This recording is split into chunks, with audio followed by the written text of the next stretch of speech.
Вземи готини джаджи на ниски цени само в Ozon.bg и помогни на мен, като ползваш промокода за 10% отстъпка. И така, здравейте на всички, както сте видяли от заглавието, това е една нова поредица, в която ще обърнем внимание на YouTube, именно как да си изградите успешен канал и как да се развиете бързо.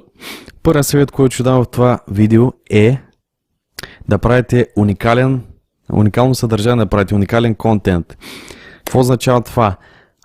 Например, да е нещо ново, нещо различно, нещо, което хората не са виждали до сега, нещо, което никой друг в YouTube не е правил. Също така, нещо, което на вас ви е супер интересно и ви е много приятно да си прекарате времето в това. Просто с две думи да ви е страст и да ви идва да го правите отвътре. Все едно, ако нямаше YouTube, бихте го правили просто е така смисъл, като хоби, в вашето ежедневие и така нататък, просто да си прекарате времето, защото ви е приятно да го правите това. Например, ако имате канал за игри, не да правите като другите, просто сядаш, играеш, говориш върху видеото и това е просто, после го аплодваш и това е нищо, абсолютно като всички други хиляди, милиони хора, които правят видеа на игри в YouTube и именно затова не успяват.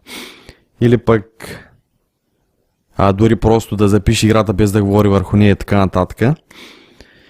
И всякакви други. Let's Play, Walkthrough, Playthrough и подобни неща, които са просто еднообразни и ги има в хиляди канали примерно. И така е доста по-трудно човек да се разви. Затова примерно трябва да прави нещо по-различно. Например, коментаром да кажем да е някак си забавен примерно. Остроумен, забавен, смешен, нещо, което да привлече аудиторията, например. Или пък да е нещо по-различно, което пак да привлече аудиторията. Или пък да оставите само най-забавните моменти. Това, разбира се, пак супер много хора го правят, обаче пък е малко по-различно. А пък вие дори, примерно, може от няколко идеи да съберете една и да го направите много по-различно, както ви говоря. И да е много по-различно от всички други YouTube канали. Нещо невиждано, което на хората ще им хареса и ще си кажат, бре, той е някакъв по-различен, по-нови идеи, по-свежи има, тук вече ми харесва и ще оставя на този канал, ще го следя задълго. Затова може да замислите от други канали, да гледате във всяко видео да си подобрявате контента, да си подобрявате съдържанието, видеята, които правите, се да вкарвате нови идеи. Например, най-лесното е във всяко едно видео да прилагате едно ново научено нещо, едно правило, една нова идея, чрез която да си подобрявате и така ще свикнете във всяко видео да ги прилагате тия неща, ще се съберат 10, 20, 30 неща и така много повече и много по-бързо ще ви се подобри канала и съдържанието, което правите. И така, пичо, това беше от това видео. Може да оставите долу коментар, знаете, че супер много обичам да чета вашите коментари.